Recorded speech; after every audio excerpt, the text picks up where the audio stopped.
to that point, Brady Edmunds. This is a quarterback that is not just good. He is the most recent Ohio State commitment. He's in class of 27 that you should know about. He's been committed for a long time, actually. He's out of Huntington Beach, California, and this is a young man that has a cannon. Absolutely, unequivocally, the prototypical college football quarterback that you would think of in the 1990s that played at Ohio State, that played at Michigan, that played at Southern Cal, somebody like that. This kid has a cannon. This shot right here on the sidelines is pretty good. I'm not sure how great his team is because he didn't throw for a ton of yards, but Brady, like you can see the size. He's 6'5", 215. He looks like an NFL quarterback now in terms of his stature.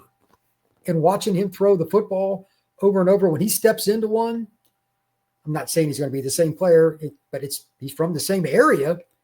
He reminds me a little bit of a guy that played at USC, won the Heisman Trophy in 2002. Another California guy. Anybody know what I'm talking about? I'll let some people try to guess a little bit here. But look, there are a lot of quarterbacks that come out of California. Very few of them have the stature of Brady Edmunds. Like his frame is off a computer screen. 6'4", 6'5". If he's listed at 6'5", he's probably 6'4", but he's a big young man. Carson Palmer was the player I was referencing in terms of the guy that I remember from back in the day. And he was the number one quarterback when he came out. And he had just a rocket launcher. Every school in the country wanted him. He ended up at Southern Cal. Obviously, it worked out. He was the first pick in the draft. Edmunds gives me those vibes in terms of just how physically gifted he is. But he's playing in a different era. So here are my questions about him while this is running. And you can see the gun that he has.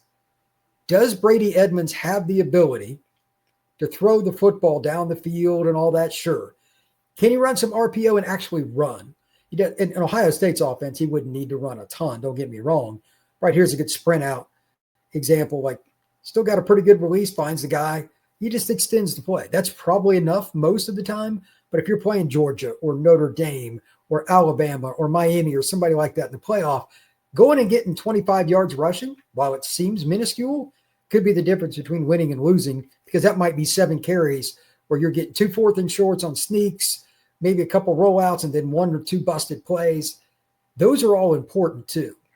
But again, as far as arm strength, understanding situations, technique, all of that, this kid has the goods. I really like Brady Edmunds a lot. I'm not surprised that the Buckeyes took him early. You can tell he's been coached for a very long time to play the position, and the ceiling for him is very, very high. I think he has an NFL future, and Ohio State will fit him very, very well. The only thing that I wonder about, does he run much at Ohio State in big games? How would he approach that? If he's a true competitor, I'm sure he would. But outside of that, I really don't see anything not to like about Edmunds. He's a good football player, and technique and all that. Though Ohio State does a really, really good job. I'm not worried about how they do with that. So next up here in a second, we'll get to Teddy Jarrard. He's Notre Dame's commitment. He's similar to Edmunds, not as big, a little more mobile, but he's a guy that's very accurate. He might be the most accurate quarterback in the class of 27. And then we're also going to talk about Alabama's quarterback commit. They just got their guy, kid out of Thompson. They stayed local for their guy. But let's get ahead right now, and we'll watch this one last play with Edmunds. But, man, he's a talented player. When he lets it rip, he really lets it rip. Nice move there by the receiver. All right, I'm going to pull up another one here. We're going to go to what I consider to be, again, the most accurate quarterback, just my opinion. Take your pick. There are several different guys that you could go with here. I'm not saying it's the only option, but this is, in my opinion, the most accurate quarterback in the class of 27. I've seen him live 3 different times. It's not that there aren't other guys. I haven't done my quarterback rankings yet, but Teddy Jarrard is out of North Cobb High School. He is a big-time passer, and he's somebody that, quite frankly, just has the goods in terms of when and where to throw the football. He's got a really good awareness in the game. I think he will end up being a starter at Notre Dame. He was a national recruit, Ohio State, Clemson, Michigan, Penn State. He had Georgia. You name it, he had all the offers too. 6'3"-ish, give or take, 205 pounds, very cerebral player, knows how to extend plays. Ironically, he's got a little bit of CJ Carr to his game because CJ's obviously at Notre Dame. He's far more likely to extend a play. Like right there, he could have ran, but he decided to make the shot down the field. That's similar to what CJ would do. So there's a little irony there. And he's also a guy that can throw off platform, as you see. That's a dangerous throw, but you're not going to throw it much better than that, whether you're on platform or off. And then the sidearm motion sometimes, when he drops down, he does that occasionally when he's throwing screens. He'll do that to get it around a linebacker that's whistling or a safety up the middle. He's got good arm action regardless of which type of delivery he uses. And he also might have, it's debatable, but he might have the fastest delivery in the class of 27 too. All those things together, Teddy's a pretty fun quarterback to watch. In terms of style outside of CJ, I would probably say the quarterback at Baylor.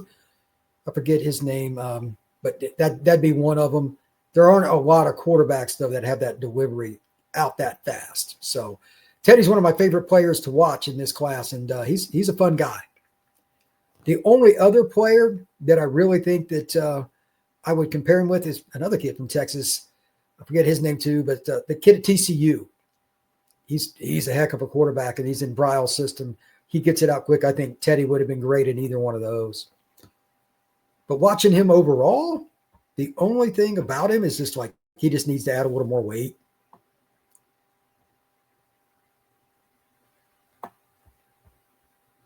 The accuracy is very uncanny. This is him last year when he was playing at North Cobb Christian. He's since transferred over to North Cobb High School, the public school. He doesn't have many receiver options right now. A lot of guys are banged up, but they've improved quite a bit. And here's a couple of throws for Teddy when he's on the run. This is a rather surprise to me. I didn't know this until I watched the film because I'd seen him at the Rivals camp and then the Rivals 5-star camp, and I've seen him in one game. He doesn't run a ton. Again, it's not his preference. He'd rather extend the play. But when he does, sometimes he'll let it go right before he gets across the line, and other times he'll go get himself 5 to 10 yards and extend a drive. He is a willing runner if he has to be, though.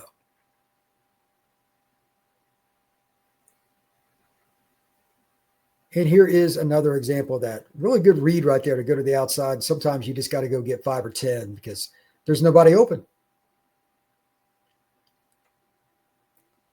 We'll do one more throw here. This is a good view from him from behind. Good pocket awareness. Moves from right to left and gets it out. So, again, Teddy's one of the more accurate quarterbacks in the class of 27. And speaking of that, the last guy that I'm going to show is the Alabama commitment. And this is a young man that like nobody really talks about. I've seen him play live one time. And no, actually, I've seen him play live twice. Once in a game, and another time I saw him at a camp. Trent Seaborn, he's at Thompson High School. This is unquestionably the best high school program in the state of Alabama. Like it's not really that close. But he is the epitome of the on-time, absolutely no doubt about it, accurate, consistent, know what you're doing. You're not going to confuse him. You can tell he lives it, he breathes it. This is a young man that really, really understands football. And I'm growing to like him more. He's not the biggest guy, but he's added weight. He's strong, and he's a better runner than people know. The game that I saw Trent play last year was at Auburn High in the playoffs. He had like a 75 or 80-yard touchdown run on a scramble.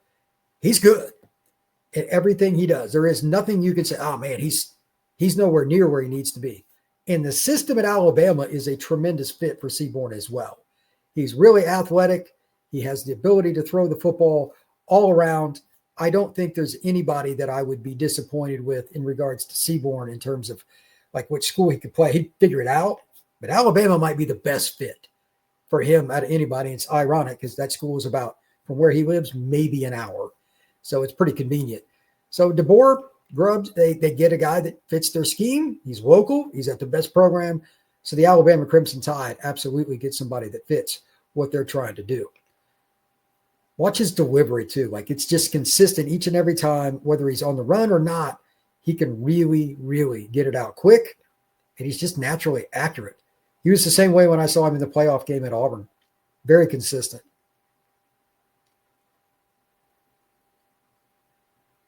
Looked off the safety, made the throw on the post.